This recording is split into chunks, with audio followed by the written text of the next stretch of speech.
안녕하세요. 파스타킴 김현우 목사입니다. 한 주 동안 평안하셨습니까? 제가 지난주에는 금요일철야 설교를 맡아서 제가 좀 쉬었는데요. 혹시 기다리셨던 분들이 계시다면 좀 죄송합니다. 제가 지난주에 에스겔 42장 15절부터 20절을 가지고 거룩한 것과 속된 것을 구별하는 담이라는 제목으로 하나님의 말씀을 증거했는데요. 이 거룩과 속된 것을 나누는 담에 대한 것이었어요. 하나님이 20절 하반절에 그 담은 거룩한 것과 속된 것을 구별하는 것이더라 라고 에스겔을 통해서 기록하게 하시고 우리에게 보여주시는데요. 이 성전의 회복이라는 것이 단순히 이 팔레스틴 땅에 있는 그 예루살렘의 회복이 아니라 하나님의 우주적인 교회, 우주적인 하나님의 백성들의 회복, 그러니까 신약의 백성들의 회복을 가리키시는 거라고 제가 말씀을 드렸습니다. 신학적으로 참 복잡하게 설명할 수도 있지만 너무나 분명한 것은 하나님이 이 거룩하게 우리를 회복시키신다는 거예요. 그거는 너무나 확실한 거죠. 근데 그거를 담을 두르시기까지 완벽하게 속된 것과 거룩한 것을 담을 둘러버리시기까지 완벽하게 회복을 하신다라는 말씀을 우리에게 주시는 것입니다. 그게 우리에게 주시는 약속이지요. 거룩이라는 말 자체가 히브리어로 분리와 구별이라는 것을 우리에게 분명하게 가르쳐 주고 계십니다. 이 속된 것과 거룩한 것을 구별한다라고 분명하게 얘기를 해놨거든요. 또 그래서 그 구별과 분리라는 단어에서 파생된 거룩, 하나님만이 거룩하신데 그가 백성 삼으신 그의 백성 삼으신 우리도 거룩하기를 원하시고 명령하시고 또 하나님의 거룩한 백성으로 삼으셨다라는 것을 우리가 구약 성경과 신약 성경을 통해서 분명하게 배울 수 있는 부분입니다. 그래서 우리는요, 이 죄악된 세상에서 구별함을 받은 하나님의 유일한 백성들이에요. 우리가 이 세상에서 유일하게 거룩한 존재들로 부르심을 받았다는 거죠. 이게 우리의 자존감과 자신감의 근원이 될 수 있어요. 에클레시아, 교회라는 헬라어 에클레시아도 밖으로 부르심을 받았다는 것입니다. 구별되고 분리되고 하나님 앞에 성결하게 바쳐졌다, 이렇게 우리가 읽을 수가 있는 거죠. 그러므로 우리는 하나님의 거룩한 백성으로 사는 그것이 우리가 누리고 있고 우리가 받은 너무나 큰 특권이고 상급이라는 것을 생각해 볼 수가 있어야 하는 것입니다. 바로 이렇게 우리가 하나님이 부르신 거룩한 백성들이라는 것이 믿어지면요, 우리는 이 좁은 담 안에 갇혀 있는 것이 우리의 자유를 뺏어가는 것이나 우리를 억압하는 것이 아니라 이 안에 있는 것 자체가 행복이라는 것을 고백할 수 있습니다. 이런 의미에서 우리는요, 이 학교에 가거나 어느 단체에 가든지 예수님을 믿지 않는 사람들이 절대 다수인 이 세상에서 정말 하나님이 나에게 큰 은혜를 주셨구나. 많은 사람들이 이렇게 똑똑하고 대단한 사람들도 예수님을 믿지를 못하고 있는데 나를 구원하여서 하나님의 자녀를 삼으셨구나 라는 것을 분명하게 생각해 볼 수가 있는 거예요. 정말 하나님이 나를 구원하시기 위해서 그 외아들 독생자 예수 그리스도를 보내셨구나 라는 것을 분명히 고백하면서 이 벌레 같은 날 위에 주님 십자가에 달리셨습니다. 이렇게나 똑똑하고 하버드 출신이고 아니면 이렇게나 돈이 많고 권력이 있는 사람들도 예수님 믿지 못하는데 나 같은 연약한 사람, 돈이나 명예나 권력과 상관없는 나 같은 사람을 부르셔서 감사합니다. 이렇게 고백할 수 있는 것이죠. 이게 우리가 이 땅에서 누릴 수 있는 은혜, 그리고 저 천국에서나 이 땅에서나 동일하게 누릴 수밖에 없는 특권이라 분명하게 고백할 수 있으면 좋겠습니다. 그러므로 거룩한 담을 넘어서지 않는 거룩한 하나님의 백성으로 하루하루를 살아가기를 우리가 결단할 수 있으면 좋겠습니다. 이게 우리가 누릴 수 있는 인생 최고의 행복이죠. 담을 넘어서면 다 폐허입니다. 거룩한 담 안에서 하나님의 종으로 사는 것이 정말 하나님 앞에 복된 일이고 감사한 일인 줄을 이 말씀을 통해서 우리가 고백할 수 있고 또 그렇게 경험할 수 있으면 좋겠습니다. 하나님이 거룩하려고 하신 것은 이때만이 아니에요. 이스라엘 백성들을 출애굽하시고 나서 시내산 밑에서 바로 말씀하신 게 거룩하라는 명령이었고 그 명령을 회복하시고 그 명령에 따라 순종하는 백성들을 회복하시는 환상이 바로 여기에 있는 거거든요. 우리는 이 갑작스럽게 하나님이 구약의 백성들이 실패했던 것을 우리를 통해서 이루시는 게 아니라 영원한 하나님의 뜻, 한 뜻 안에서 이 택하심을 받아서 거룩한 백성들로 원래 하나님이 원하셨던 그 나라의 백성들로 우리가 부르심을 받은 줄 믿습니다.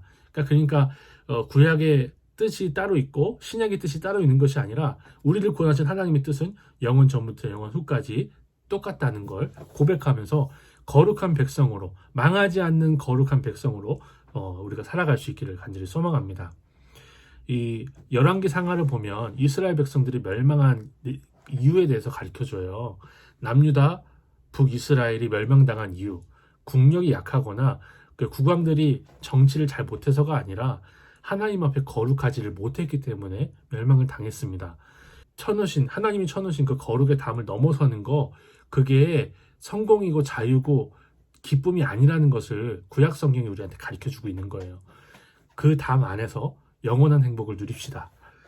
우리가 이 예수 그리스도에 대해서 묵상을 할 때 주께서 잡히시기 전날에 대제사장의 기도를 요한복음 17장에서 하시거든요. 우리를 위해서, 사도들을 위해서, 그리고 사도들을 통해서 예수 그리스도를 영접하게 될 우리를 위해서 기도하시는 그 장면에서 주님께서 우리를 위해 기도하시는 내용을 잘 살펴보면 우리의 거룩을 위해서 기도하셨다는 것을 알 수 있습니다. 17장 17절 요한복음입니다. 그들을 진리로 거룩하게 하옵소서. 아버지의 말씀은 진리니이다. 하나님이 우리에게 원하시는 것, 예수께서 우리를 위해 기도하시는 건 우리의 거룩을 위해서 기도하셨다는 것을 생각해 볼 수 있어요. 거룩은요, 단순하게 그 거룩한 체하거나 체신을 지키는 유교적인 개념을 뛰어넘어서 하나님 앞에서 구별되게 사는 것이라고 할 수가 있습니다. 이 거룩의 회복은요, 하나님의 백성들에게 너무나 중요한데요. 그걸 가지고, 거룩의 회복을 가지고 부흥이라고 할 수가 있습니다. 1907년도 평양 대부흥운동 때 정말 하나님 앞에 거룩한 백성들로 회복되는 것을 우리가 역사적으로, 교회 역사적으로 볼 수가 있어요. 그 평양을 동방의 예루살렘이라고 선교사님들이 보고를 했거든요. 그 평양 대부흥운동, 성령운동이 일어나서 성령께서 교회를 회복하게 하시고 거룩을 회복하게 하시니까 그 평양에 있던 술집들과 주막들이 다 문을 닫고 동방의 예루살렘, 평양 이렇게 보고가 될 정도로 거룩의 회복이 있었던 게 평양 대부흥운동이었습니다.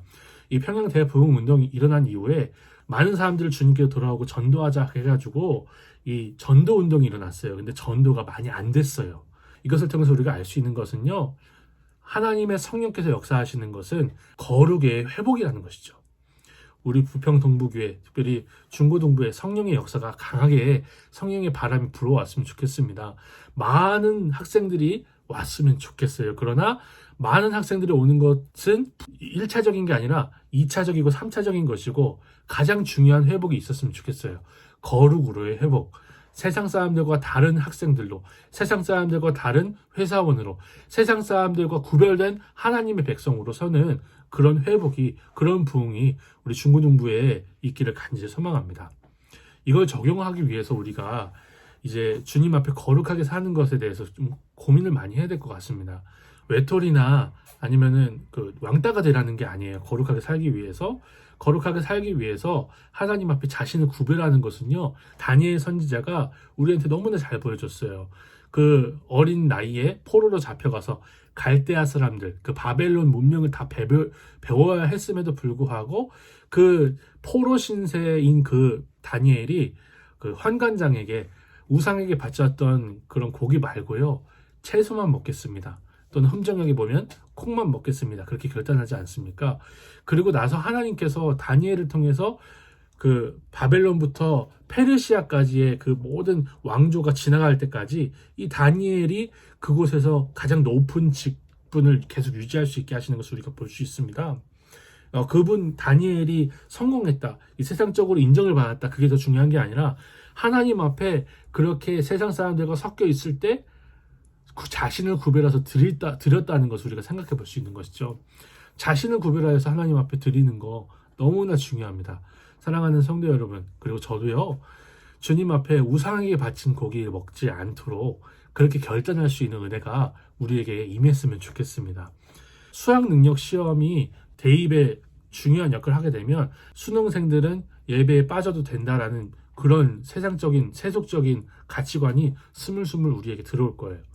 제가 중고등부에 와서 너무나 놀란 건 중간고사, 기말고사 때 예배에 빠지는 게 너무나 당연했다는 것을 제가 처음 보고 나서 마음이 너무 아팠습니다.